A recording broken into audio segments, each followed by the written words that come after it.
Zrkadlenie ako také je neodmysliteľnou súčasťou nášho denného života.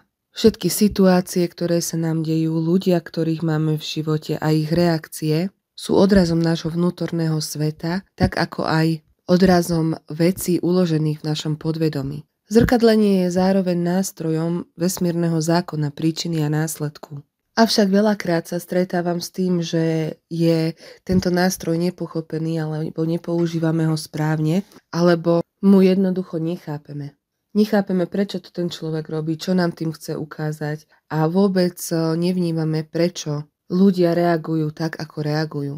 Je to tým, že zrkadlenie vyplavuje na povrch aj veci hlboko uložené v našom podvedomí. Tieto strachy, bolesti sú väčšinou skryté, zabudnuté, a my oveľa z nich ani netušíme. Keď sa na to pozrieme z vedeckého hľadiska, v 55% reagujeme na naše okolie a situácie skrz týchto hlboko uložených strachov, bolestí, podvedomých vzorcov a rôznych iných presvedčení, ktoré naša bytosť nadobudla počas života. Nehovoríme tu len o podvedomých vzorcoch vznikajúcich z generačných presvedčení, ale aj o programoch, ktoré sú nám od detstva skrz vonkajší svet, škôlku, školu, známych, rôznych riešení situácií vprogramovávané už od detstva.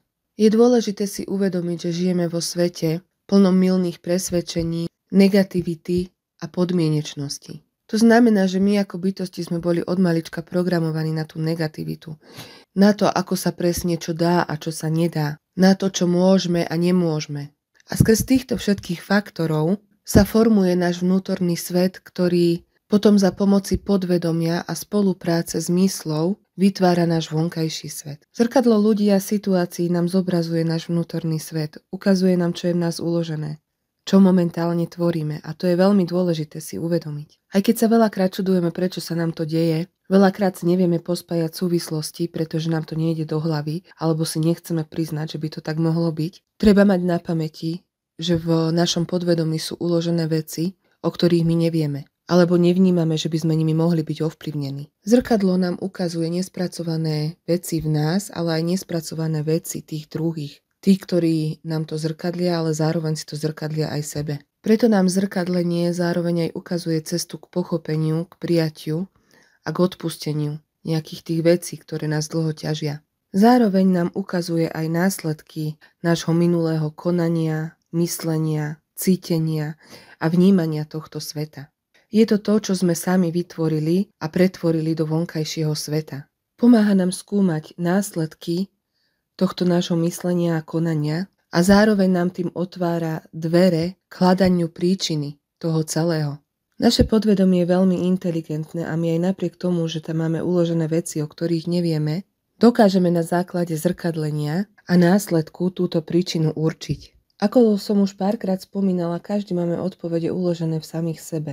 A naše podvedomie je také inteligentné, že my ako náhle zistíme následok toho, čo sme vytvorili, začne naše podvedomie vytvárať nové podmienky a prostredie, aby sme na tú príčinu prišli. Je veľmi dôležité fokusovať svoju pozornosť dovnútra a vnímať informácie, ktoré k nám prichádzajú. Je dôležité uvedomiť si, že k nám prichádzajú situácie, ľudia, ktorí nám ukazujú nejaký ten vnútorný strach, bolesť, hnev alebo čokoľvek iné nás ťaží, ale títo ľudia nemusia mať žiaden súvis s príčinou toho, čo cítime alebo toho, ako reagujeme. Títo ľudia nám môžu len ukázať, že máme napríklad v sebe nespracovaný hnev alebo bolesť, ale nemusí to mať nejaký iný súvis s konkrétnou vecou. Napríklad niekto sa na vás nahnevá a vy to myslíte dobre a vy nechápete, prečo sa ten človek na vás nahneval. A je to presne preto, lebo v sebe nosíte nejaký nespracovaný hnev, ktorý vás ťaží. Preto je zároveň aj dôležité byť od sveta zrkadiel odosobnený. To znamená nebrať si veci k srdcu.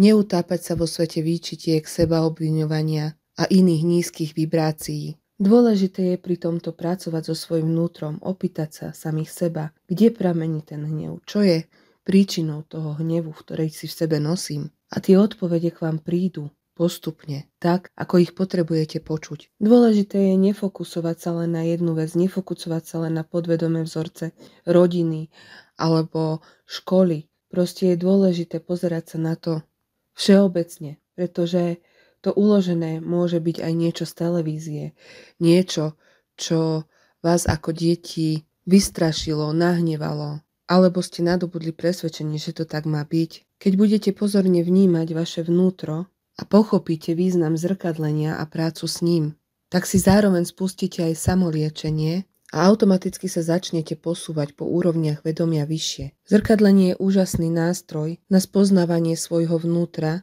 ale keď sa používa zle, vie sa stať aj našou prekážkou. Keďže vnímam, že v dnešnej dobe je táto téma veľmi dôležitá, pretože prechádzame rôznymi energiami, ktoré vyplavujú na povrch veci, o ktorých sme ani nevedeli a nechápeme ich, rozhodla som sa v tomto smere osloviť našu partnerku Žanet Čekanovú, autorku kníh o zrkadlení, a v spolupráci s Luvivou sme pre vás vytvorili výzvu, v ktorej sa naučíte, ako zrkadlenie funguje, ako skúmať príčiny toho, čo sa nám deje a ako s tými príčinami pracovať. Zároveň vás naučíme, ako si preprogramovávať mysel tak, aby tie vaše zrkadlá boli odrazom vášho vnútorného pokoja, prijatia, lásky, odpustenia a bezpodmienečnosti. Pretože to je to, čo sa od vás žiada, preniesť svoj život z negativity do rovnováhy. Zapojte sa do tejto výzvy kedykoľvek, keď to tak budete cítiť a uvidíte sami, ako sa vám začne pretvárať váš vnútorný a zároveň váš vonkajší svet pred očami. Ako bonus dostanete predplatné Luvivy na mesiac zdarma a sériu e-bookov o zrkadlení.